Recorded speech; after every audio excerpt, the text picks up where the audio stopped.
시작합시다.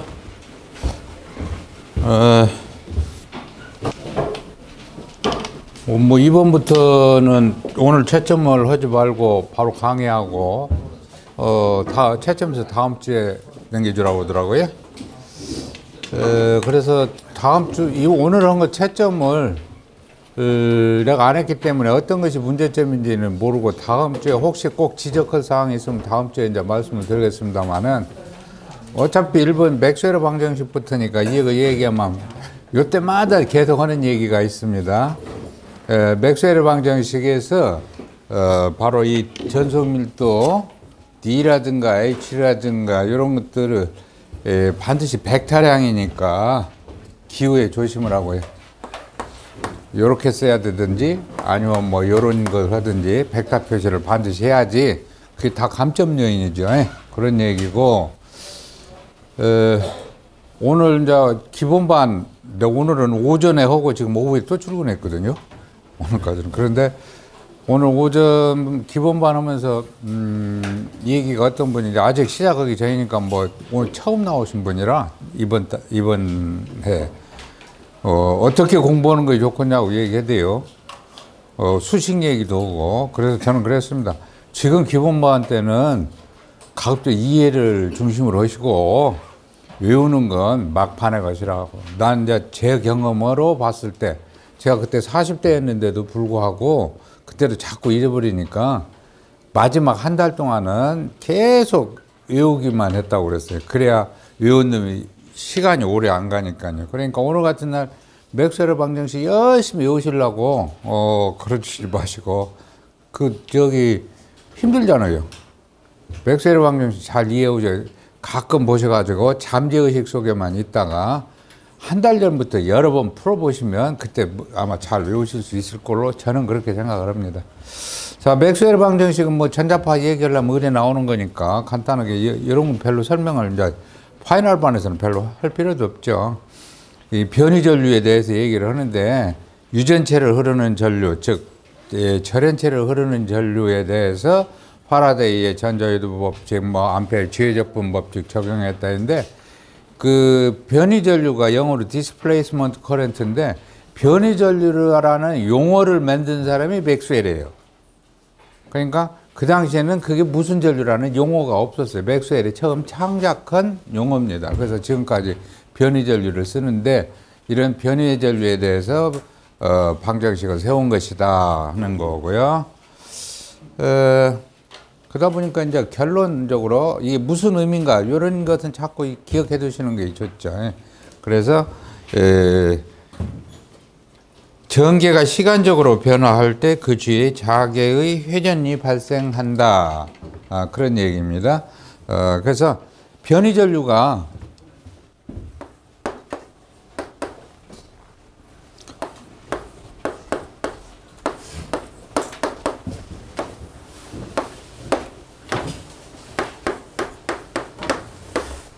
기사시험에서 이런 건 나왔어요. 무선설비 기사시험에. 요 문제 그대로 나온 건 아니고 예를 들어서 극판 사이에 간격이 얼마다. 전압 스몰 d가 주어지고 전압 v가 주어지면 여기서 전개 E는 d분의 v잖아요. 그래서 요 v가 교리로 이제 코사인 값으로 주어지고 그럴 때 변이 전류 구하라는 문제가 재작년인가? 무선 설비기에서 한때 나고 시험에 나왔는데 그러니까 이제 전압을 요 원리에 의해서 요 전개를 여기다 대입하고 시간으로 미분해서 나온 것이 이제 ID죠. 그런 것은 미리 개념적으로 이해해 두시면 좋겠죠. 그러다 보니까 이런 변이 전류에 다니는데 면적이 흐르는 전류니까 암페어 퍼 제곱 메타입니다. 그 다음에 이제 제2방정식, 요거 이제 자속에 관한 거죠. 자속에. 그래서 마지막에 보면은 자속에 관한 가우스 법칙에 보면 미분의 다이버전스 B는 제로 하는 게 나오죠. 이런 거요. 그래서 요게 뭐냐면 자속의 발산이 없다. 요 얘기는 내가 무슨 얘기라고 했냐면 막대 자석이 이렇게 있는데 N국, S국 있을 때 요거 탁 자르면 여기는 N대로 돌아다니고 여기는 S대로 돌아다니는 게 아니고 NS 반드시 생기죠. 예. 전하는 플러스 Q쿨롬, 마이너스 Q쿨롬짜리가 있으면 그것이 따로따로 있어요. 그런데 자속은 그게 안 되죠. 반드시 제자리로 돌아가야 그런 의미라는 뜻입니다. 그래서 발산이 없다. 그래서 발산되는 전속의 원천이 전하 밀도다. 그런 뜻입니다. 뭐 그런 정도면 되겠고. 그래서 요약을 해보면 왼쪽에 있는 미분형 같은 거 잘 외워두셔서 컬 E는 마이너스 라운드 B 바 라운드 T. 이때 마이너스 값이 붙는 것은 무슨 뜻이라고 그러냐면 변화를 방해하라는 방향으로 그런 거라고 그랬어요. 그 다음에 컬 H는 J 플러스 라운드 D 바 라운드 T인데 요럴 때 이제 이 J가 자유공간에서 말하자면 변이전류도 흐르고 도전류도 흐른다는 의미예요. 저 수식대로 오면. 요 수식대로 이건 도전류고 이건 변이전류예요. 근데 자유공간의 안테나에서는 도전류는 안 흐르지요. 그러니까 그래서 J가 제로 되는 겁니다. 그 다음에가 이제 파동방정식에서 보면 뭐 여러 번 했다시피 시간적으로 변화하는 전자파가 어떤 매질을 통과할 때 만족해야 하는 방정식이 파동방정식이다.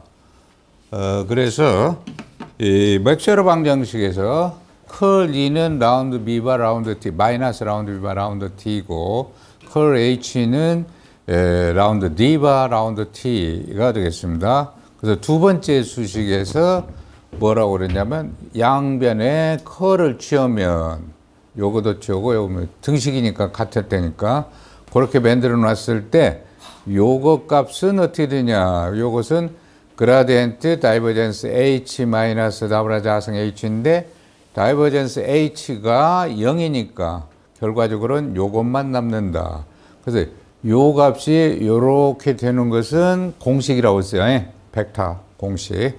벡터 공식. 그러니까 요걸 요렇게 변화시켜서 요것이 0이니까 요거 없어지면 마이너스 요것만 남는다. 그 다음에 이제 우변의 경우에도 이 컬 붙여서 정리를 해보면 결과적으로 마이너스 이렇게 나오니까 요거도고 같을 텐데 양쪽에 마이너스 있으니까 마이너스는 없어져 버리죠. 그렇게 쓴 것이 요 값입니다. 이때의 V를 격도 V를 요렇게 넣어요. 뮤제로, 루트 뮤제로 입실론 제로분의 1을 속도 V로 놓으면은, 요 수식은 요와 같이 쓸 수 있다. 그런 뜻입니다. 그래서 속도가 얻어져 있고, 자, 이번에는 야기 안테나가 많이 있는데 그 중에서 시험 문제에 낼 만한 안테나가 몇 가지밖에 없어요. 사실은 다 낼 수 있지만 그러면 좀 너무 수험생 약 올리는 모양이죠. 그러니까 제일 우리 주위에서 많이 쓰는 거예요. 제일 많이 볼 수 있는 것 중에 하나가 야기 안테나니까 야기 안테나는 한 번씩 나올 만하죠. 그래서 야기 우다 안테나. 그래서 늘 얘기했듯이 이건 야기 씨오고 우다 씨오고 두 사람이 만든 안테나다 그랬습니다. 그래서 야기 안테나에서는 기본적으로 반사기, 투사기, 도파기가 있는데 반사기하고 도파기는 무급전소자다. 그 다음에 투사기만, 안테나만 급전소자다는 얘기를 했어요. 항상. 그래서 반사기, 그러면 이제 D1, D2, D3 도파기 3개 있고 안테나 있고 반사기 있는데 안테나는 급전소자죠. 급전선이 연결되는 소자입니다. 요건 여러 가지가 있었어요. 2분의 람다 다이폴부터 시작해서 여기서 같이 폴디드 다이폴을 쓸 수도 있고 그 다음 뭐 동축 다이폴도 쓸 수 있고 팬 안테나를 쓰는 경우도 있고 여러 가지죠. 그러니까 하여튼 요거는 여러 가지가 있을 수 있고 반사기와 도파기가 있는데 반사기나 도파기가 동작되는 원리에 대해서 다시 한번 복습해 보면 여기서 전파가 이렇게 갔을 때 전자계 내에 안테나가 도체가 있으면 반드시 이 도체에는 전파가 일단 수신이 되죠. 전파가 수신이 되면 수신이 됐다는 것은 소스가 됐다, 전원이 됐다는 뜻입니다. 그러면 전압 V가 발생했으니까, 그러니까 수신전압 V는 이제 E 곱하기 H 이렇게 유기가 되겠죠. 요 전압이 있으면 반드시 뭐가 흘러요? 전류가 흐르죠. 전류가 흐르면 그 뒤에 다시 뭐가 생겨요? 전파가 발사되는 거예요. 그래서 여기서 나가는 요런 전파하고 여기서 전압이 유기되고 전압이 유기돼서 전류가 흐르고 전류가 유기돼서 양쪽으로 양쪽이 아니지 360도 전방향으로 전파가 재방사될 텐데 요 재방사된 전파하고 원래 날라온 전파하고는 위상이 180도 차이 난다. 그래서 상쇄된다. 이것을 이제 수식으로도 다 설명하지만 간단하게 페이지로 그냥 원리적으로 설명하는 것들을 보면 어떻게 하냐면 여기에 이제 전류가 안테나에 전류가 먼저 흘러요. 그래서 IA가 흐르죠. 전류가. 그러면 이때 여기서 방사되는 전파를 EA라고 했을 때 90도만큼 늦어져서 발사가 됩니다. 그래서 90도만큼 늦어서 발사가 되다 보니까 그리고 이 간격이 4분의 람다예요. 그러다 보니까 그러면 여기서 발사된 전파가 지금 요건데 이게 안테나에서 발사된 전파의 페이지예요. 요 놈이 요만큼에서 여기 도달했을 때 90도만큼 다시 늦어지겠죠. 시간이 딜레이 되죠. 90도 늦은 만큼 도달한 요 전파. R 지점에 도달한 전파다 해서 이렇게 썼어요. 표시를 했어요. 이 R라고.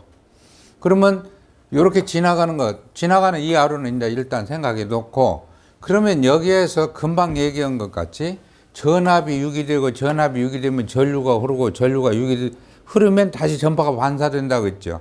그런데 전압이 걸리면 전류가 흐를 텐데 요게 무슨 양이냐면 L이에요. 플러스 JXL. 유도성 리액턴스예요. 그러면 L에서 흐르는 전류는 전압보다 90도 이상이 늦죠. 그러니까 유도성이기 때문에 다시 90도 늦어서 전류가 흘러요. 이게 뭐냐면 I는 I인데 R로 리플렉터에 흐르는 전류다 이겁니다. 리플렉터에 흐르는 전류. 그러면 여기서 마찬가지로 전류가 흐르면 전파가 방사되죠. 이런 거 그 대신 안테나 답안지다 지금 나중에 쓰실 일은 하나도 없어요. 요건 지난번에 한번 할 때 어떤 분이 질문을 하시길래 뭐 어차피 복습 시간이니까 이해를 돕기 위해서 설명을 드리는 거예요. 어떻게 해서 저것이 합쳐질까? 그거 궁금해 하실까 봐서 요런 것 갖고 괜히 답안지다가 하실 일은 없고 그래서 90도만큼 늦어지니까 R에서 전류가 흘러가지고 재방사된 전파 요건 다시 90도 늦겠죠? 그러니까 요것이 이제 이 R인데 아까 이 R하고 구별하기 위해서 여기다 프라임을 붙였어요. 그러니까 요건 뭐냐면 내가 오늘 빨간 펜 썼는데 어디 갔어?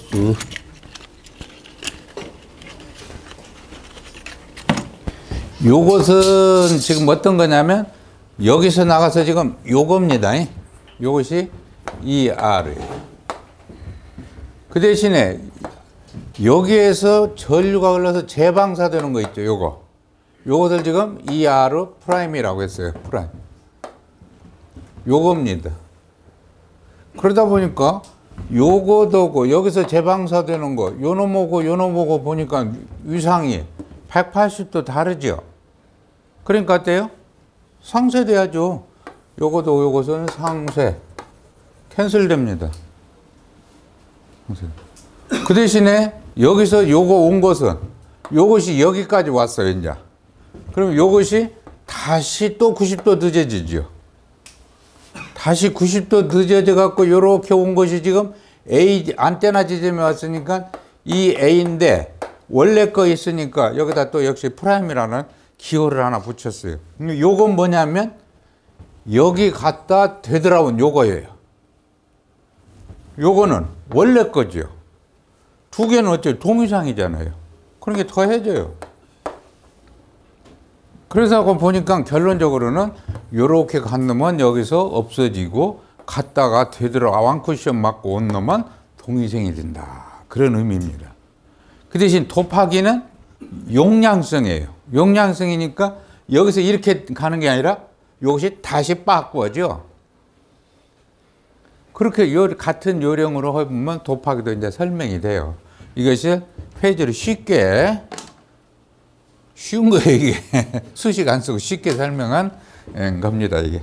이것이 야기 안테나에서 반사기 원리를 설명하는 건데, 답안지다 쓸 때는 이제 이런 식으로 4분의 람다 정도 후방에다가 2분의 람다보다 길게 놔가지고 유도성 리액턴스를 갖게 하면 이쪽 후방에서는 상쇄되고 전방에서는 합성된다. 그 대신 돕하기는 역시 4분의 람다 정도 전방에다가 길이를, 안테나의 길이를 2분의 람다보다 작게. 근데 사실은 얼마나 작게요? 조금만 작게 만들죠?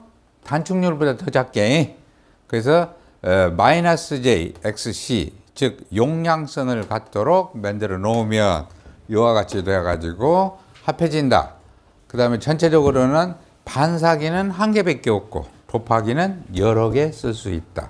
그 실제에 있어서는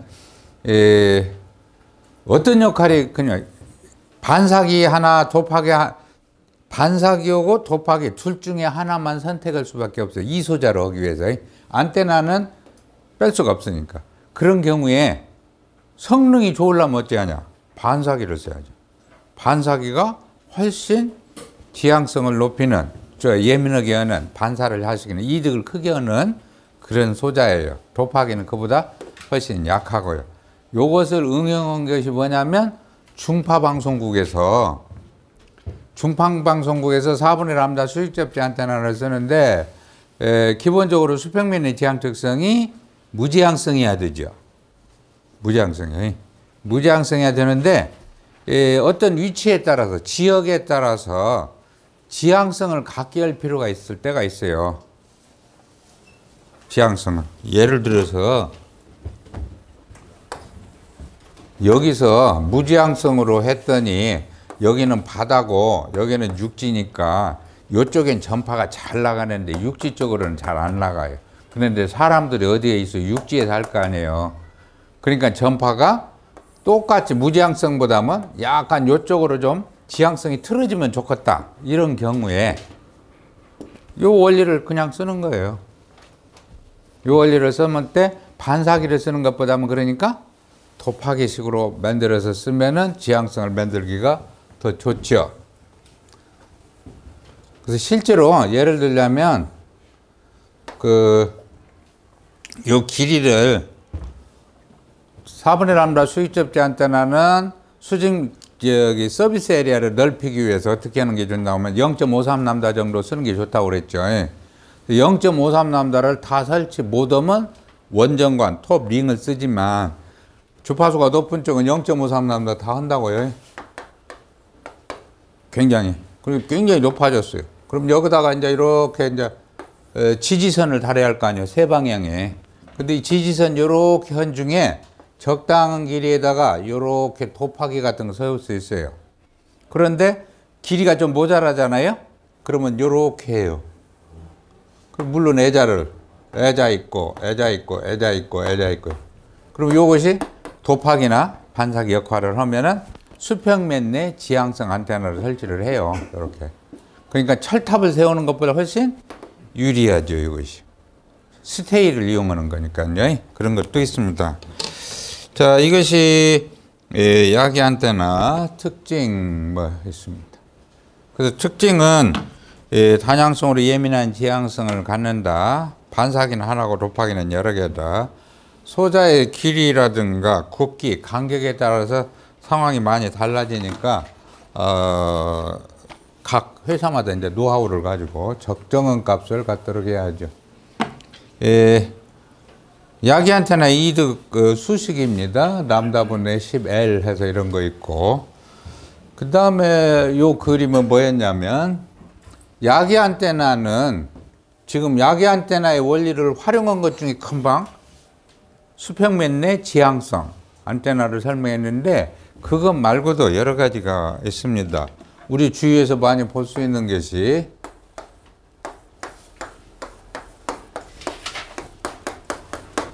요건 뭐예요?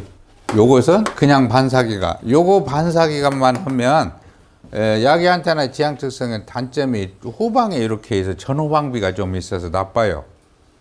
그러니까 요런 것이 있어서 문제가 있을 때는 코너 리프렉터를 쓴단 말이에요. 그러듯이 반사 효과를 확실하기 위해서 코너 리프렉터 형식으로 이렇게 만들어서 쓰기도 하는데 거기다 더 나간 것이 뭐예요? 파라보라 안테나 반사기에다가 2분의 람다 다이폴을 쓸 때 이때 요것만 다이폴만 하나 쓰면 안 되고 반드시 여기다 뭐 돼야 한다? 반사기를 이렇게 붙여야 한다 그런 얘기입니다. 그 언뜻 생각해 보면 아니 여기서 전파가 나가는데 요거 있어서 거리적거리죠. 방해가 될 것 같아요. 없으면 더 좋을 것 같지만 그렇게 하면 안 되는 이유가 요것이 없다고 치면 요쪽 평면은 야기 안테나의 지향성을 가져요. 요쪽에서 반사된 놈만 파라보라 반사경으로 예민해지죠. 그러니까 상황이 더 나빠지는 겁니다. 그래서 반드시 반사기를 4분의 람다 해서 야기 안테나의 반사기를 여기다가 붙여야 한다. 그런 얘기고 이것이 조금 더 나가가지고 원편파형인 경우 어떻게 한다고 그러냐면 원편파인 경우에는 그림 아예 예쁘게 그려야죠. 원편파인 경우는 이렇게 요런 거요. 자, 요런 안테나가 뭐였죠? 다이폴을 직각으로 배치하는 거예요. 반파장 다이폴을 직각으로 배치한 거. 2분의 람다 다이폴을 직각으로 배치.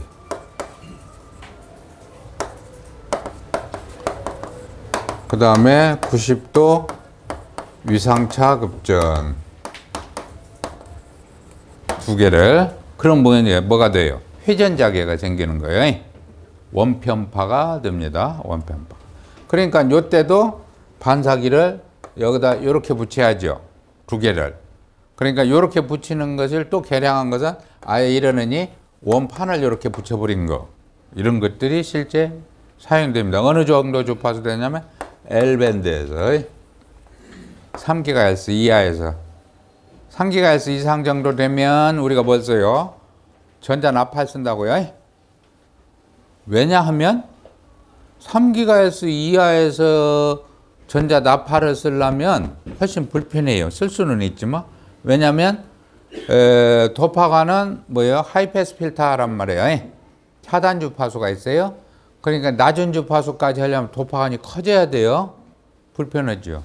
그러니까 그럴 거 없이 동축 케이블 쓰고 3GHz 이상에서는 도파관을 쓰니까 전자 나팔을 쓰는데 L밴드 경우 정도 되면 2분의 람다 다이폴을 1차 방사기로 쓴다. 지금 그런 얘기입니다. 응용기술 지금 설명한 것이 포함돼서 응용기술은 텔레비전 수신용, VHF 대 UHF, 고정통신용 매우 다양하다. L밴드에서는 파라보라 반사기로 저렇게 쓰는 경우도 있다. 직각으로 배치하고 90도 유상차를 두면 원편파가 된다. 도파기나 반사기를 다른 안테나와 조합하여 응용하는 예가 많다. 그래서 여기서도 한번 짚고 넘어갈 것이 바로 얘기해? 원편파. 그러니까 요거 응용해서 따로 복습할 것은 일반적으로 안테나는 대개 무슨 편파형이에요? 직선 편파형이었어요. 원래 태어날 때부터 원편파 안테나는 딱 한 가지 있었죠. 엔드파이어 헤리컬 안테나예요. 엔드파이어 헤리컬 안테나. 이렇게 반사판이 있고 동축 케이블 이렇게 해서 이거요. 요것은 지향 특성이 요것도 광대역이죠. 지향 특성이 요렇게 얻어지면서 그러니까 요것은 요거 둘레가 약 1파장. 이건 원편파형이에요. 원편파. 그러니까 이 엔드파이어 헤리컬 안테나는 이런 식으로 쓰기도 하고 하여튼 위성 쪽에 중요한 안테나란 말이에요. 그러면 그 밖에 원편파를 만드는 방법, 그것이 금방 얘기한 거예요. 90도 이상 차급전이에요. 그래서 마이크로파드나 이런 데서 원편파를 만들 때는 반드시 두 개를 직각으로 배치하고 90도 이상 차급전을 해서 원편파.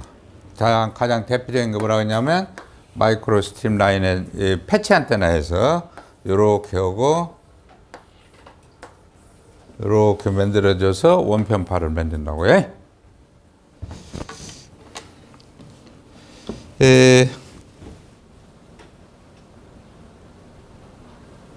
아까 저기 이제 조금 요 마지막에 아까 한 얘기예요. 수평면의 지향성 안테나 할 때 쓰는 거. 이번에는 이제 편파성입니다. 편파하고 고유주파수 로딩 설명을 하는 거 했었는데, 편파성에서 제일 중요한 건 같은 편파끼리 아니면 통신 안 되는 것, 그것이 사실은 편파성이에요. 편파에 대해서 설명을 하고 뭐 이런 편파 종류를 다 쓰지만 편파성이 뭐냐? 편파성이 뭐냐? 그것은 직교 편파끼리는 통신 안 된다. 그런 거예요. 직교. 그러니까 같은 편파끼리만 통신이 되고 직교 편파는 통신이 안 되니까, 그래서 같은 주파수를 직교 편파를 이용하면 두 번 쓸 수가 있고, 그것이 바로 소위 직교 편파 이용 기술 또는 교차 편파 이용 기술 그러는 거란 말이에요. 그리고 거기서 나온 얘기가 늘 얘기하는 데가 교차 편파 식별도 위성통신 같은 데서 그러니까 직교 편파를 두 개 썼는데 빗방울을 통과하면서 편파면이 회전해 가지고 타원 편파가 되고, 타원 편파가 되면 다른 편파에 간섭을 주고요. 그런 얘기. 자, 그래서 우선 편파에 대해서, 물론 이제 이건 예를 들은 거니까 답안 작성 훨씬 더 예쁘게 할 수 있어요. 이것이 제일 모범 폼은 아닙니다. 그래서 편파가 뭐냐? 벡터의 끝이 그리는 궤적을 말한다. 그래서 이번에는 어쩌셨는지 그 전에 파이널 반에서 모의고사 보면은 여기서 그 무평광을 설명하신 분이 있었는데, 그건 이제 광까지를 이해해가지고, 그래서 그 구글에 찾아보면 그런 얘기가 나오더라고요. 내가 이 양반이 왜 이런 걸 썼나 그랬더니, 근데 그런 것은 쓰실 필요 없고요. 채점을 오는 사람 오히려 헷갈리죠. 그 모범 답안 있는 놈 보고 이렇게 비교해 봐야 되는데 헷갈립니다. 그런 말을 괜히 쓰실 필요가 없고, 전개 벡터의 끝이 회전하는 거, 라는 뜻입니다. 그러니까 전개 벡터 2가 요렇게만 하면 직선 편파고, 이건 수직 편파고, 요것과 직교 편파가 요것이죠, 이제. 그래서 이것이 수직 편파, 수평 편파. 요것과 이것은 직교성이 있다. 그러니까 전에도 내가 이제 직교라는 말만 생각나면 자꾸 OFDM만 떠오르려고 하면 안 된다 이 말이에요. 직교는 여러 가지 직교성. 그러니까 두 개가 요것이 요쪽으로 절대 서로 간섭 안 일으키면 그게 직교성이에요. 그 중에서 이제 OFDM에 쓰는 것도 있지만 전파에서 수직 편파와 수평 편파, 그 다음에 이제 뭐 좌선 원편파와 우선 원편파, 전개 벡터 2가 요렇게 돌면 우선 원편파 RHCP, 이렇게 돌면은 레프트 핸드 서큘러 폴라리티에서 직교 편파. 그래서 이건 직선 편파, 이건 원편파. 그런데 이것과 사이에서 나타난 것이 타원 편파. 타원 편파는 일부러 타원 편파로 발사하는 일은 없고 부작용. 그러니까 직선 편파나 원편파가 제일 많이 생긴 것들은 지구자기의 영향으로, 가장 대표적인 것이 전리층에서 반사되거나 투과할 때입니다. 반사될 때뿐만 아니고 단파에서는 편파성 페이딩 설명할 때는 F층 전리층에서 반사될 때 이렇게 설명을 하고, 그 대신에 우주 위성통신할 때는 투과하잖아요. 투과할 때도 편파 메뉴 회전해요. 지구 자개의 영향으로. 그게 뭐라고 그랬어요? 파라데이 회전이요. 파라데이 회전이 생기면 수직 편파나 수평 편파, 하여튼 직선 편파가 또는 원 편파도 타원 편파가 되고, 타원 편파가 됐다는 말은 수직 편파였으면은 수직 성분이 줄어들고 수평 성분이 생겼다는 얘기고, 원 편파인 경우에는 우선 원 편파에서 좌선 편파. 원 편파는 그러니까 X축, Y축과 똑같아요. 그것이 이제 그 축비라고 그러죠. 원 편파에서 원의 X축하고 Y축 길이의 비율, 그것이 1대1이야 가장 원이죠. 그걸 축비 그래요.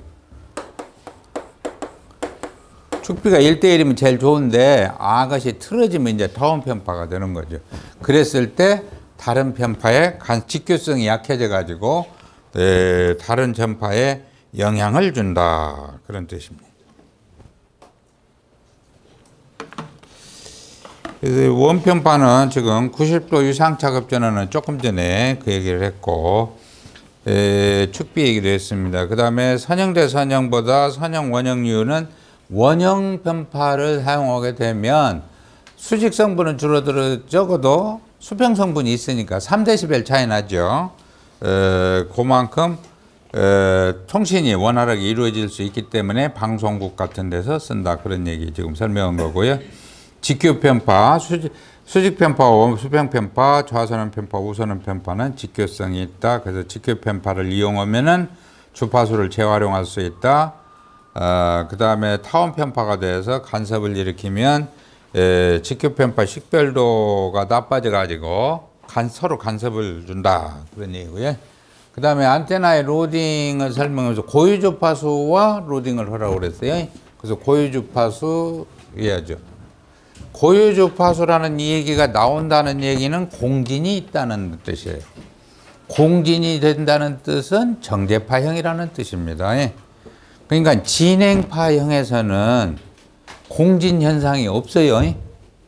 진행파형은 공진이 없고 정제파형만, 정제파만, 그러니까 안테나뿐만 아니라 급전선도 마찬가지죠. 분포정소 회로로 만들어 놔가지고 이렇게 했을 때 공진은 언제 일어나냐? 정제파가 있을 때만 일어난다, 그런 얘기입니다. 그러니까 2분의 람다든지 4분의 람다든지 뭐 이런 식으로 딱 돼야 되니까요.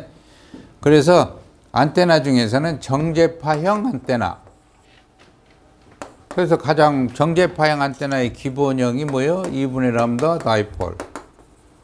요것을 변형시킨 것이 4분의 람다 모노폴. 요것이 정제파형의 가장 기본 형태가 되고, 그러다 보니까 공진이라는 말이 성립한다, 그런 뜻이었습니다. 그래서 공진이 일어나려고 하면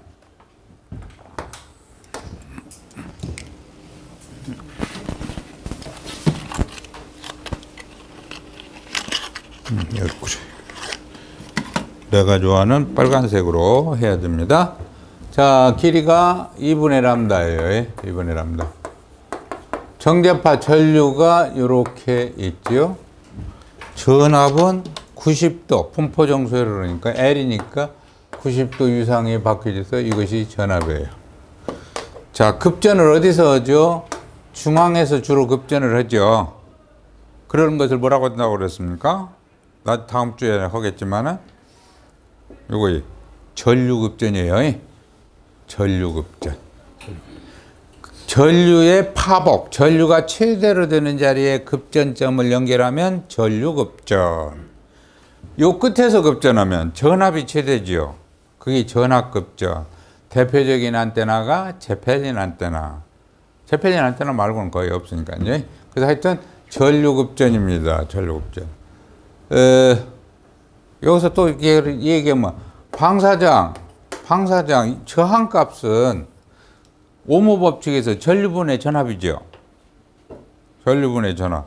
그러니까 이 자리가 어쨌든 R은 I분의 V니까 I 값은 최대고 전압은 최소예요. 그러니까 R 값이 이 자리가 최소예요. 그러면 요만큼쯤 가면 어때요? 달라지죠. 이 비율이. 무슨 말이냐면 반파장 다이폴의 이 급전점 임피던스가 73옴이라고 그러는데 사실은 한 중앙에서 73옴이고 요만큼 멀어지면 급전점 임피던스가 더 커져요. 그래서 정의가 내려져 있어요. 정의를 했어요. 규정을 어떻게 했냐면 전류의 파복에서의 값으로 대표한다. 그렇게 되어 있거든요. 전류의 파복이 중앙이잖아요. 이런 데 값을 쓸 수는 있지만 Y 매칭 같이 그 대신에 실제 반파장 다이폴의 임피던스는 얼마냐? 그럼 73은 그 자리는 어디냐? 가운데 전류가 최대인 자리. 전류 파복 요겁니다. 그러다 보니까 요런 정제파가 요런 모양이고 그러면 등가요를 어떻게 그리냐? 그러면 등가요로가 직렬공진이다. 시료 인덕턴스, 시료 캐패시턴스, 시료자. 이와 같이 직렬공진 회로가 되는 이유가 뭐냐? 이 얘기요.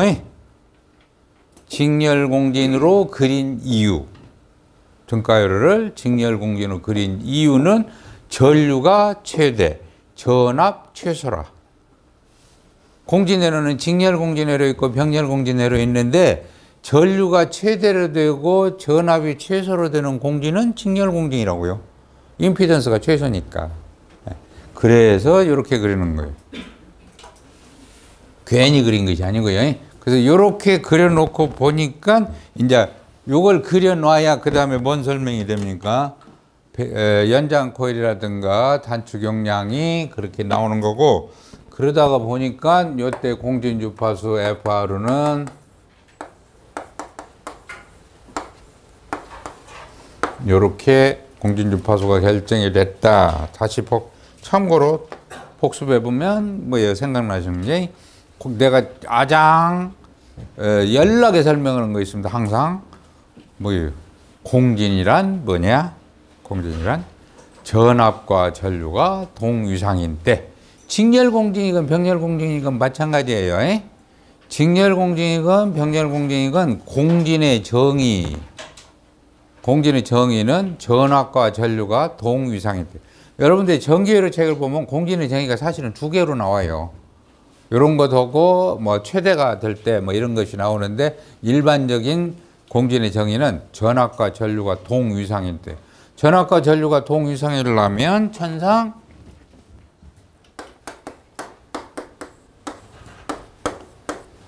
오무 법칙에서 요것과 요것이 동위상이려면 요것이 실수만 됐어야 되죠. 실수. 즉 허수부가 허수부 제로. 그래서 허수부가 제로가 되는 상태를 구한 것이 공진주파수란 말이에요. 공진주파수. 이렇게. 그래서 그러면 연장 코일은 안테나의 길이가 2분의 람다보다 작거나 4분의 람다보다 작거나죠. 그러니까 원래는 2분의 람다보다 짧으면 이렇게 이제 이렇게 해야지. 그리기 참 힘드네. 이렇게 그릴 수 있어요. 반파장 라이프는. 근데 이렇게 쓸 수는 있지만 그렇게 이제 흔한 것이 아니니까 그래서 주로 뭘로 설명을 해요? 이런 그림으로 그린다고요. 반드시 이런 것만 쓰는 건 아니다. 그런 말. 그래서 반파장 라이퍼를 변형시킨 것이 뭐였냐면 도체 위에다가 4분의 람다를 세우면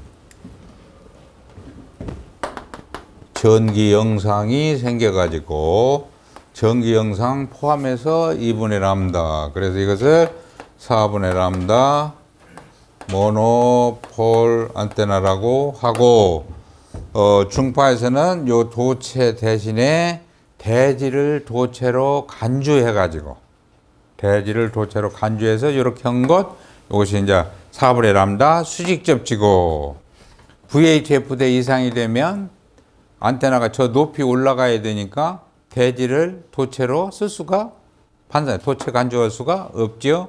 그러니까 뭘 했어요? 도체판을 이렇게 놓고 여기다가 이렇게 해놓으면 요게 이제 전기 영상 만드는 도체판이죠. 그래서 이런 것을 GP형 안테나라고 그랬어요. 그라운드 플랜형 GP형 안테나. 근데 실제로 요것을 금속판을 이렇게 된다는 건 뭐지? 이면은 안테나는 몰라도 이렇게 큰 거 만들려면 무거워서 불가능하죠. 그러니까 어떻게 했어요? 이 도체판 대신에 이렇게 지선을 쓴 것이 브라운 안테나고요. 다시 돌아와서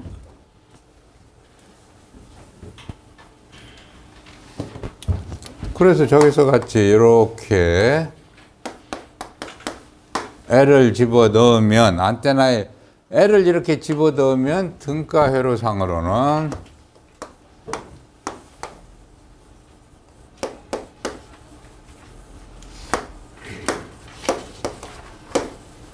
요런 값이 되고, 그럼 전체 L 값은 두 개가 더해진 값이 되고, 그러면 여기가 바로 L2 플러스 L C 2분의 1 이렇게 되니까 분모가 이렇게 증가했으니까 공진 주파수는 낮아지고, 그러면 공진 파장은 길어진 효과가 있기 때문에 연장 효과다. 그래서 연장 고일 그렇게 얘기하고, 요 자리를 우리는 뭐라고 하냐면 이것이 베이스고 요쪽이 탑이에요. 그러니까 급전점 부분이 베이스예요. 기저부라고 하는 거예요. 그러니까 기저부에다가 이런 걸 집어넣는 것을 이제 기저부 로딩인데 베이스 로딩인데, 베이스 로딩은 지금 L을 넣는 경우가 있고 이제 C를 넣는 경우가 있겠죠. 지금 설명한 것은 베이스 로딩이다 그랬듯이. 그래서 이제 이번에는 여기다가 요렇게 요런 것을 집어넣으면 등가 회로상에서 C가 하나 더 들어가는 셈이고, 그럼 콘덴서는 직렬로 연결돼서 용량이 더 작아지니까, 용량이 작아지면 분모가 작아지고, 분모가 작아지면 주파수가 높아지고, 그럼 파장은 짧아진 효과다. 그래서 단축 콘덴서 그랬다고 그랬습니다. 그 다음에 이제 저런 연장 코일을 썼을 때, 연장 효과가 있는 요것을 썼을 때 어떤 현상이 생겼냐면, 요걸 이제 가장 쉽게 한 것 중에 뭐가 있었냐면, 그러면은 아이디어가 생각났다. 안테나를 단축하는 효과는 연장 코일을 쓰면은 아주 적은 안테나를 만들 수 있겠구나. 그런데 사실은 그것이 전혀 엉터리 아이디어다. 그런 얘기를 했죠. 그래서 왜 그러냐면, 이런 것이 있는 경우에 실제 그러면 정제파가 지금 어떤 모양이냐면, 실제 이게 안테나고 L 때문에 연장된 효과가 얼마인가가 있겠죠. 그래서 여기서부터 여기까지가 등가적으로 4분의 람다가 되고, 4분의 람다면 그러면 정제파 전류가 이렇게 I가 전류가 있을 거고, 실제 전파로서 나가는 것은 이것이 PR 방사 전력이고, 방사 전력은 요거고, 그 대신에 요 전력은 요것이 PL 손실 전력이다. 손실 전력이라고 그랬어요. 그러다 보니까 전체적으로 효율 2타는 PR 플러스 PL, L분의 PR이니까 요것이 크면 클수록 PR은 이 길이가 짧으면 짧을수록 효율이 작아질 거다. 그러니까 효율을 좋게 하려면 가급적이면 요걸 늘리고 요 점선 부분이 줄어야 되는 거죠. 그래요. 그러니까 연장 코일은 안 쓰는 것보다 공지는 시켜야 하니까 안 쓰는 것보다 쓰기는 쓰는데, 사용하기는 하는데 어떻게 가급적 적게 써야 한다. 그래서 안테나에서 뭐가 있었냐면 손실 저항 하고 나와요. 여기서 PL에 해당되는 것이 손실 저항입니다. 그래서 2타는 RR 플러스 L분의 RR인데 이때 RR 손실저항의 종류를 보면 뭐라고 나와요? 맨 처음에가 접지저항, 그 다음에 로딩 코일 저항 그러고 나와요. 요게 로딩 코일이잖아요. 그래서 로딩 코일 저항, 그러면 로딩 코일 저항을 재보시오 하면 어떻게 되실 거냐 이 말이에요. 로딩 코일 저항 재라고 해서 로딩 코일 L 갖다가 테스타로 쫙 재면 그건 빵점이죠. 그것은 그냥 직류에 0 나오죠. 뭐 거의 동선이니까. 코일이니까 0 나와요.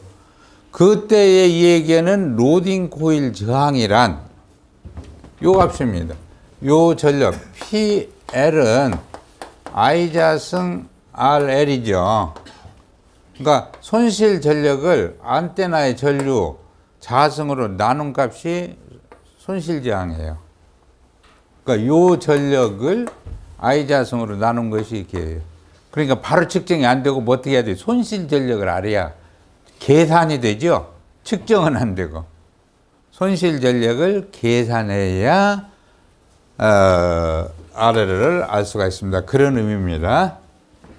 그래서 요거 때문에 나온 게 뭐예요? 요거 때문에 나온 것이 또, 이것을 어디 가서 강의하실 때는 써도 답안지다는 나는 쓰는 것을, 뭐 별로 권장하지 않는데, 왜냐면 그런 것에 오래, 시간 쓸 여유 없어요. 손실저항이 뭔가. 그래서 나온 것이 센터로딩이죠. 그래서 L을 이렇게 놨더니 전류 분포가 이렇게 큰데 요 근방의 면적이 크다 이거예요. 요것이 1대1이라고 했을 때 요 면적이 요 면적보다 훨씬 크잖아요, 손실이. 그래서 어차피 이 길이는 요만큼이다 했을 때 가운데다가 요것을 L을 집어넣으면 요것이 등가적으로 요것 여기 있고 요놈 때문에 요만큼 연장 효과 있고 요놈 갖다가 그대로 이렇게 있고 그러면 전류가 이렇게 있고 그러면 나가는 전력이 요거도 요거 보탠 것이 PR 방사 전력이다. 그래서 효율이 조금 좋아진다. 약간 좋아진다. 무엇보다? 베이스 로딩보다 조금 좋아진다. 이것이 이제 뭐였어요? 센터 로딩이 생긴 이유가 되겠습니다.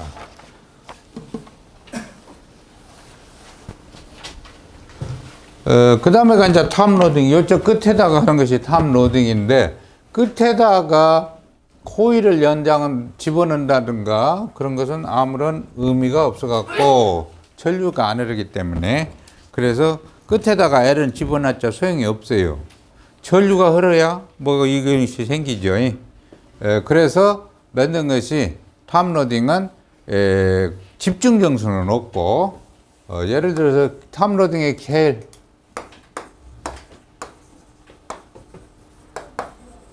탑로딩의 형태 여계리형, T형, 우산형, 그 다음에 이렇게 해서 링형, 원정관,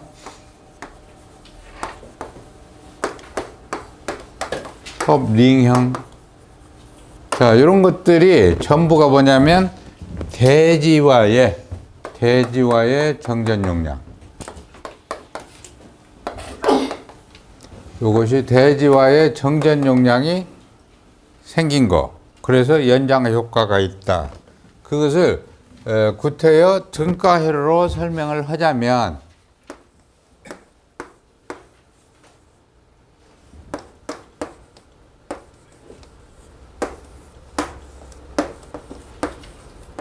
이런 모양인데 요 C가 생긴 것은 마치 요와 같은 모양이 되고 그러다 보면 요것은 병렬 연결이고 그럼 콘덴서는 병렬 연결하면 용량이 더 커지고 그럼 아까 공진 주파수에서 분모가 커졌으니까 주파수가 낮아지고 그러면 뭐요? 파장은 길어진 효과가 있다. 이것이 톱 로딩이다. 그런 얘기가 되겠습니다.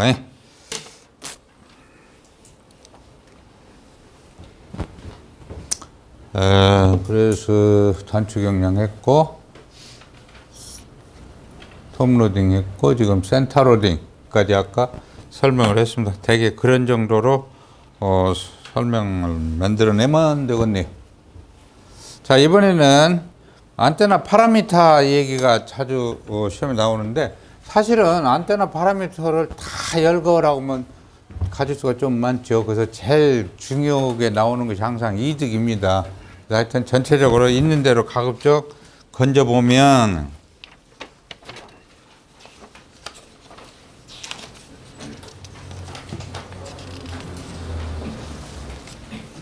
맨 처음 이제 이 방사 저항이죠. 방사 저항은 늘 얘기했듯이 이 송신기에다가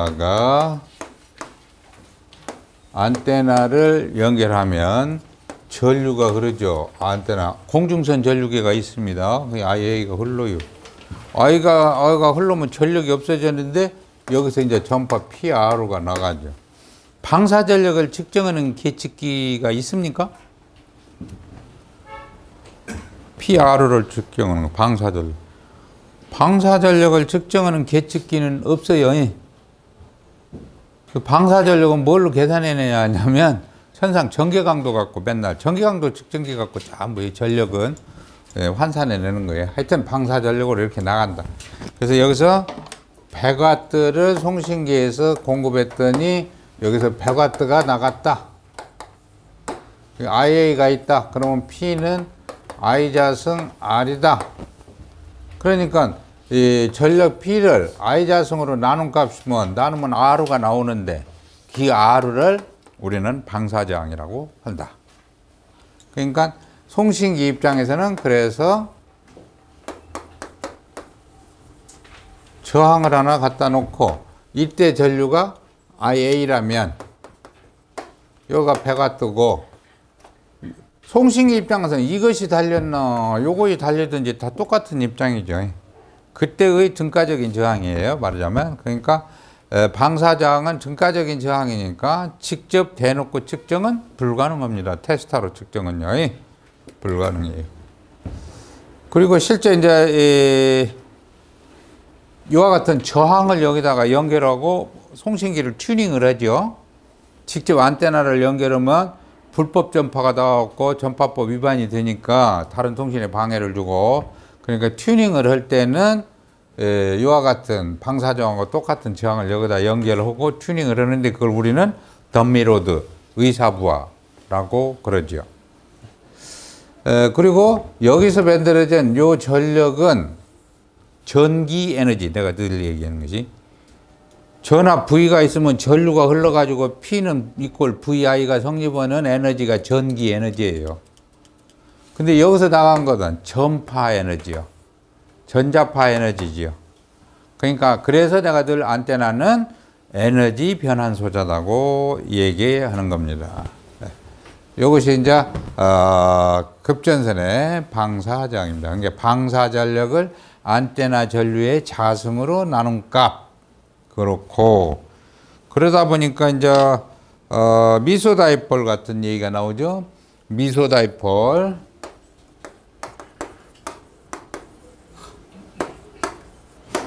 길이 L가 람다보다 상당히 짧은 경우, 그래서 우리는 미소 다이폴이라고 그러고, 이런 미소 다이폴의 특징은 전류 분포가 균일, 반파장 다이폴 같으면 정현파 분포인데 전류 분포가 균일하다고 볼 수 있는 그런 다이폴을 만드는데 그것이 이제 안테나 길이가 상당히 짧으면 그렇다, 그런 얘기예요. 그러면 이런 걸 왜 했냐? 전개 강도라든가 방사 전력이라든가 이런 것을 계산으로 이론적으로 해보기 위해서 만든 가정한 것이 미소 다이폴이에요. 그래서 미소 다이폴로 여러 가지들을 계산했는데 대표적인 것이 이제 PR이죠. 방사 전력 PR는 80 파이 자승 I 자승 람다분의 L이 바로 자승. 그러니까 전류 분포가 균일한 미소 다이폴을 3차원 공간에 원점에다 놓고 거기서부터 거리 D만큼 떨어진 점에서 전개를 해서 요걸 적분을 해가지고 전체 전력을 구해서 어쩌고 저쩌고 해갖고 나온 거예요. 그러다가 보니까 PR은 I자승 RR니까 그런 거로 RR는 80 파이자승 람다분의 L의 가로자승 오hm, 요것은 와트 이렇게 나올 것이다 그런 얘기고요. 그 다음에 내가 미소다이폴에 의해서 얻어진 것이 뭐가 있었냐면은 이제 전개강도 공식이 있지만 여기에서는 직접 관련이 없으니까 그냥 넘어간 거예요. 그 다음에 이제 안테나의 효율 얘기 조금 전에 했던 거예요. 네. 효율 이타는 PR분의 PL분의 PR니까 I자승 RR니까 결론적으로 RR 플러스 RL분의 RR. 그래서 이거도 직접 관련이 없던 이제 참고로 얘기하면 안테나의 길이가 짧아지면 방사저항이 확 줄어들어요. 그러니까 접지 안테나에서 특히 어쩐다고 그랬냐면 안테나의 길이가 짧아서 접지 저항이 줄어들면 방사저항이 줄어들면 같은 접지 저항이라도 효율이 굉장히 떨어진다 그런 얘기예요. 그래서 효율이 많이 떨어지니까 그럴 때일수록 접지 저항을 더 줄여야죠. 더 줄여야 한다고 했어요. 대표적으로 로란시 얘기했죠. 로란시가 100kHz를 쓰고 그러다 보니까 안테나의 길이가 짧고 그래서 천상 우산형 안테나를 쓰는데 그때 효율을 줄이기 위해서 접지 저항을 더 줄여야 한다. 요거 신경을 써야 한다. 그런 얘기를 했습니다. 지금 저기다 밑줄까지 그어놨네. 그 다음에 이제 지향 특성과 반칙하겠습니다. 안테나는 실제 있어서는 어느 방향으로 전파가 많이 나가고 안 나가고 그러지요. 그것을 지향성. 그래서 지향성을 나타내는 게 두 가지 방식이 있습니다. 지금 그림으로 나타내는 건 지향성 패턴. 우리가 주로 쓰는 것들은 지향성 패턴. 수치로 나타내는 게 있어요. 수치로 나타내는 것이 지향성 이득, 지향계수 하는 겁니다. 그래서 지향성 이득, 디렉티비티 요것은 1GHz 이하에서 주로 쓰고 1GHz 이상에서 쓰고 지향계수는 1GHz 이하에서 써요. 요게 이제 전개 강도로 나누는 표시하는 거고 이거 전력으로 표시하는 거예요.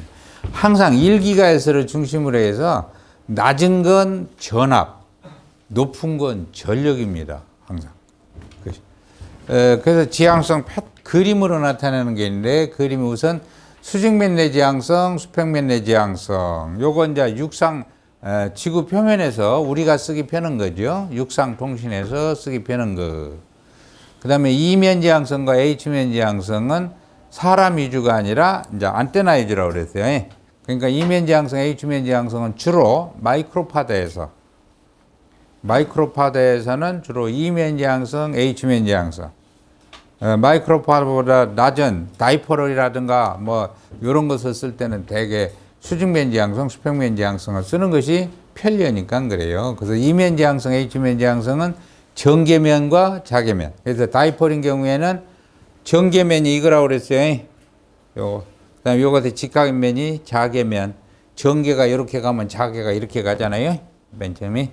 그래서 요것이 전개면, 요것의 직각인 평면이 자개면, H면 지향성입니다. 금방 얘기한 것 같이 1GHz 이하에서는 전압, 이상에서는 주로 전력이니까 전개 강도로 표시한 것이 전개 패턴, 1GHz 이하에서 쓰는 건, 이상에서 쓰는 것은 전력 패턴이 되겠습니다. 그래서 보면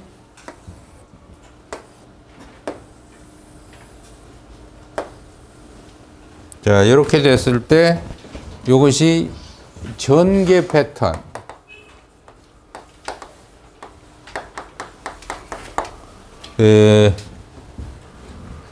전개 강도의 크기로 그린 것이 전개 패턴이었어요.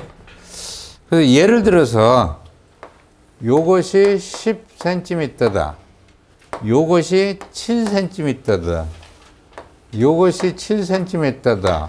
요게 무슨 뜻이냐 하면 이 안테나로부터 동일 지점에서 뭐 10km면 10km, 뭐 100m면 100m만큼 떨어진 데서 여기서 전기 강도를 측정하면 예를 들어서 뭐 10 마이크로볼트 뭐 어쩌고 저쩌고 했다면 똑같은 지점 여기에서 하면은 여기는 7 마이크로, 즉 요 방향에서 동일 지점인 경우 요 방향에서의 전기 강도와 요 방향에서의 전기 강도는 10대 7이다. 그게 그러니까 측정을 할 때도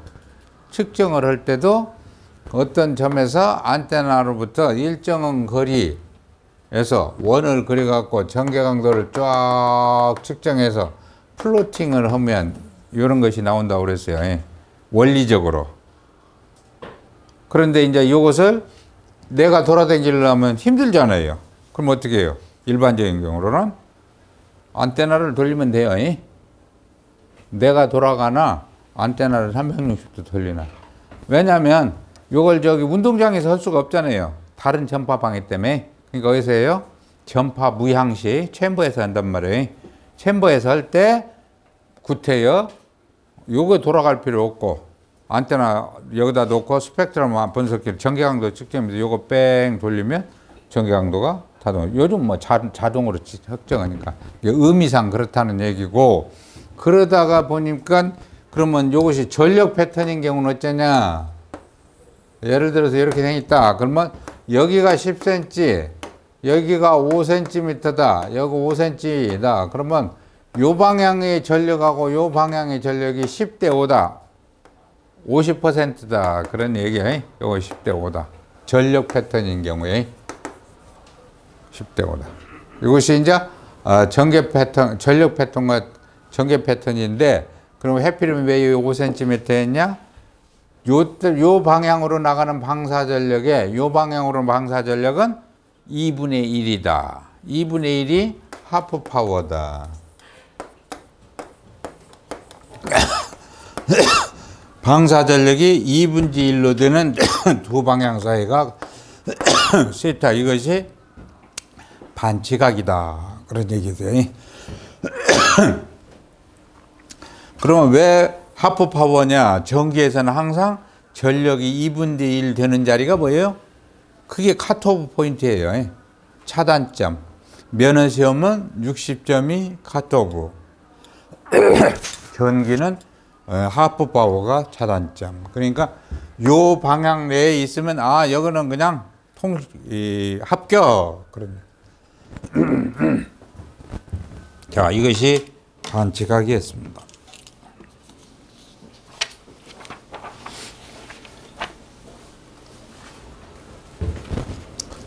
그래서 반지각은 방사 전력이 최대 방향, 방사 방향의 2분의 1로 되는 두 방향 사이의 각. 전기 강도는 왜 루트 2분의 1이냐? P는 R분의 V자승의 공식에 의해서 1GHz 이하에서는 전기 강도 쓰지만 1GHz 이상에서는 뭐 써요? 전력 밀도 쓰잖아요.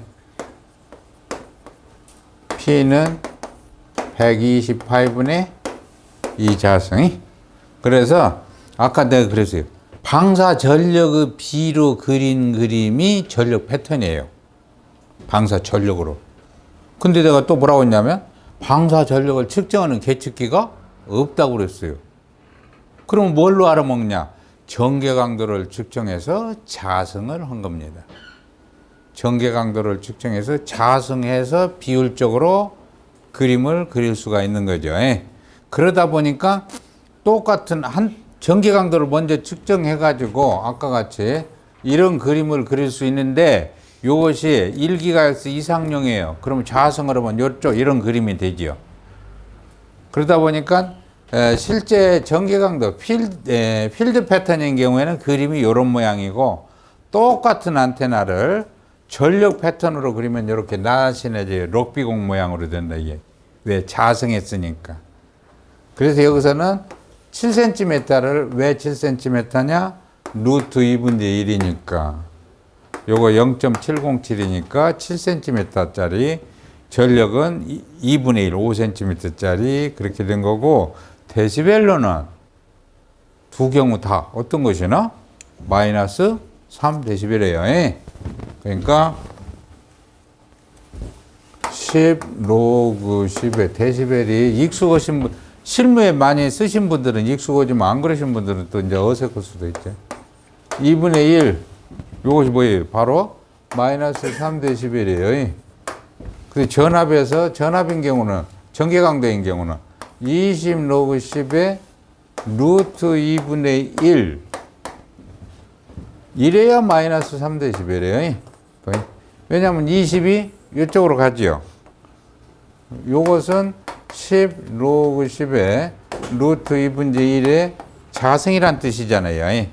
그러니까 2분의 1이에요. 그러니까 어떤 것이든 마이너스 3데시벨. 데시벨은 그래서 좋죠.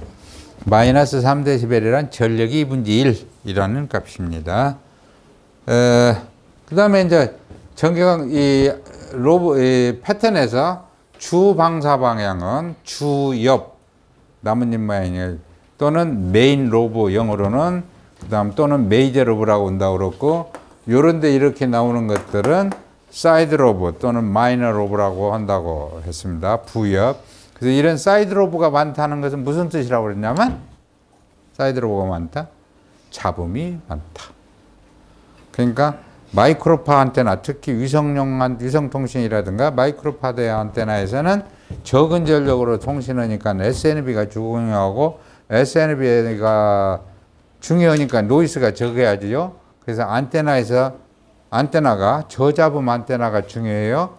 그러면 저잡음 안테나란 무슨 뜻이냐면, 안테나 지가 스스로 잡음을 만들어낸다는 뜻은 아니고, 불필요한 잡음, 신호를 수신하면 그것이 잡음이에요.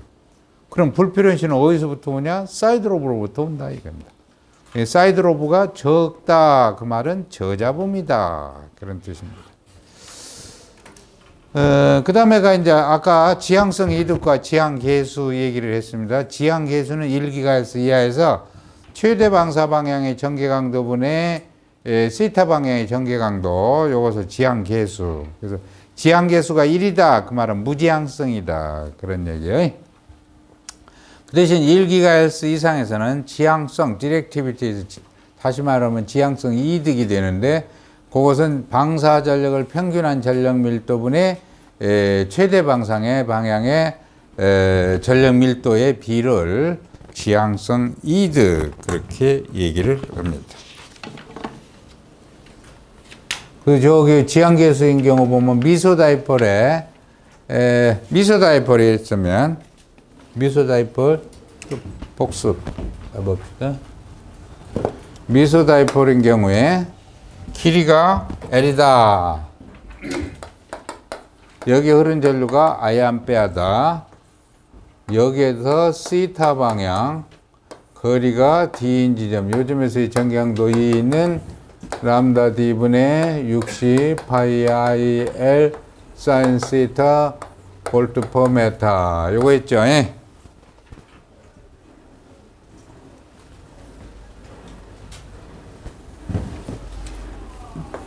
그래서 여기서 보면은 사인 시타 값에 따라서 무슨 말이냐면, 이게 미소다이폴이 있으면 요때는 사인 90도가 1. 그러니까 최대. 점점 요 방향으로 가면 사인 0도. 그러면 요것은 제로.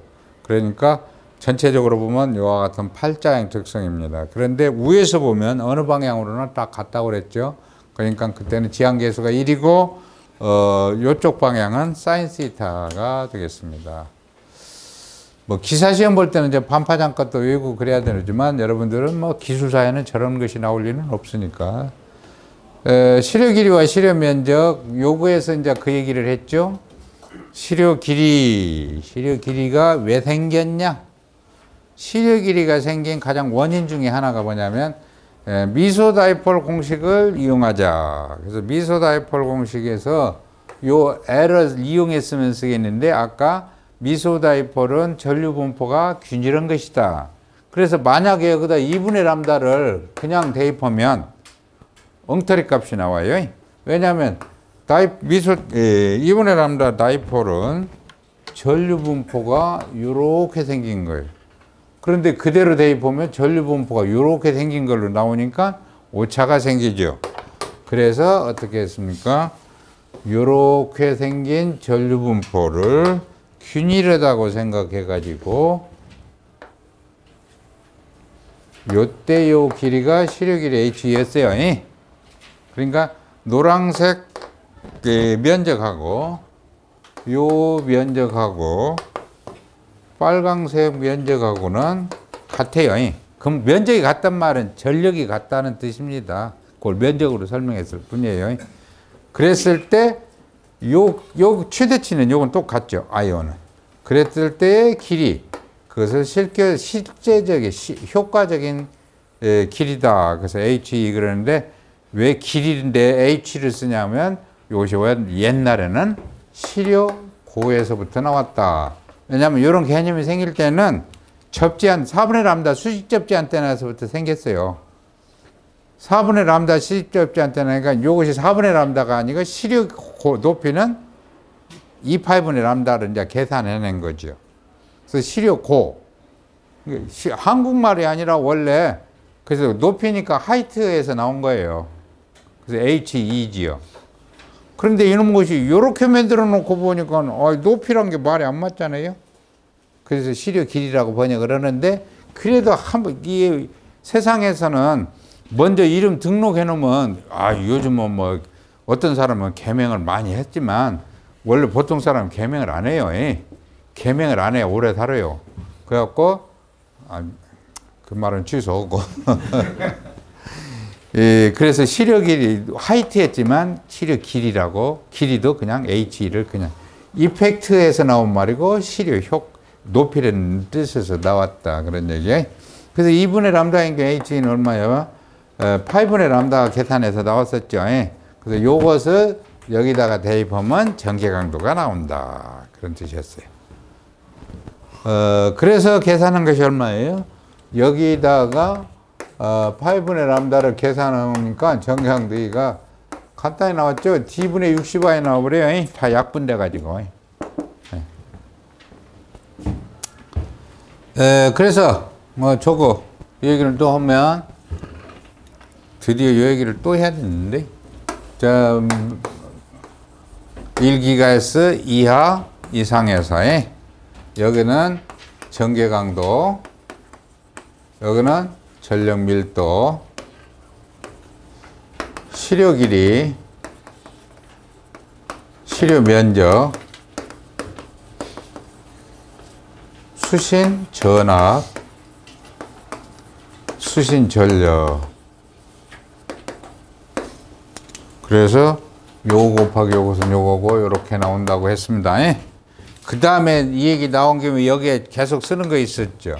자, 요쪽에다가는 필드 패턴, 여기는 파워 패턴 쓰고, 이득도, 여기는 상대 이득, 여기는 절대 이득이었죠.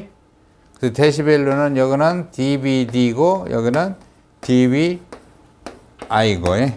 뭐 이런 것들이 쭉 있었어요.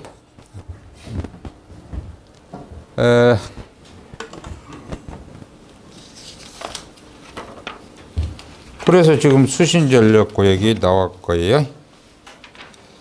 그 다음에가 여기 있습니다.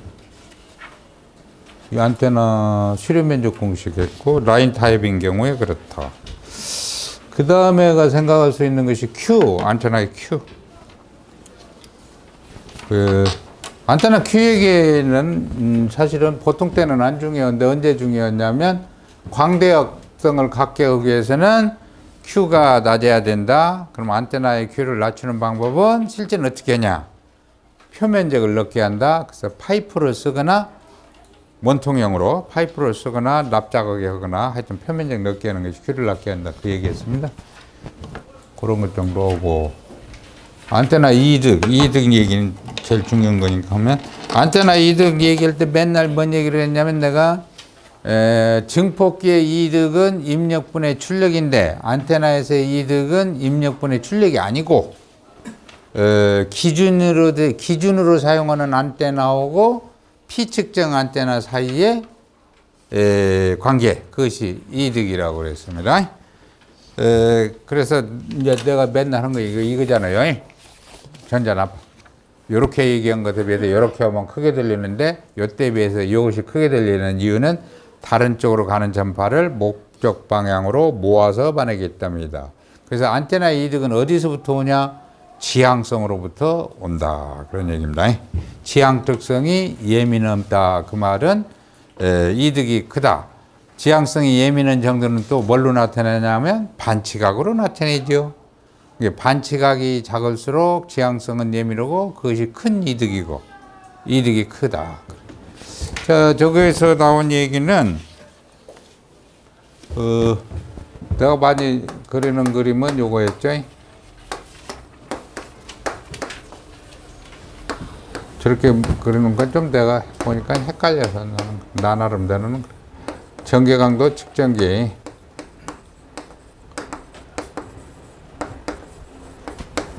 물론 요즘에 전개강도 측정기 안 쓰지만 이제 이렇게 그림을 이렇게 그린 게 요즘에는 뭘로 해요? 스펙트럼 아널라이저 쓰면 됩니다. 이것이 2분의 람다 다이폴. 이것이 P 측정 안테나. 그래서 여기다가 딱 갖다 놓고 요때 전개 강도를 측정했더니 E0. 그 다음에 이것을 여기다 갖다 놓고 전개가 똑같은 조건에서 전개 강도를 측정했더니 E. 그러면 이때 이득 G는 E0 자성분의 E의 자성이다. 왜 그러냐? 요게 이득이 방사 전력의 B인데 아까도 여러 번 얘기했듯이 방사 전력 측정하는 계측기가 없으니까 천상 전개 강도를 측정해서 비율로 만든다고 그랬죠. P는 128분의 2 자성. 그러듯이 P는 R분의 V 자성. 그러니까 전개 강도를 자성해야 됐어요. 그래서 전개 강도를 자성한 것으로 비율을 따져서 이득을 따졌습니다. 그런데 이제 하필이면 또 이때는 전력을 동일 전력을 공급하면 이것이면 끝나는데 이번에는 여기다가는 P0를 공급하고 여기를 P를 공급했다고 하면 조건이 맞지 않다. 그러니까 다시 어떻게 하냐? P0고 P로 나누어주면 된다. 이것이 이제 제일 기본적인 공식이 되겠습니다. 이득을 측정하는 원리라고 생각하면 됩니다.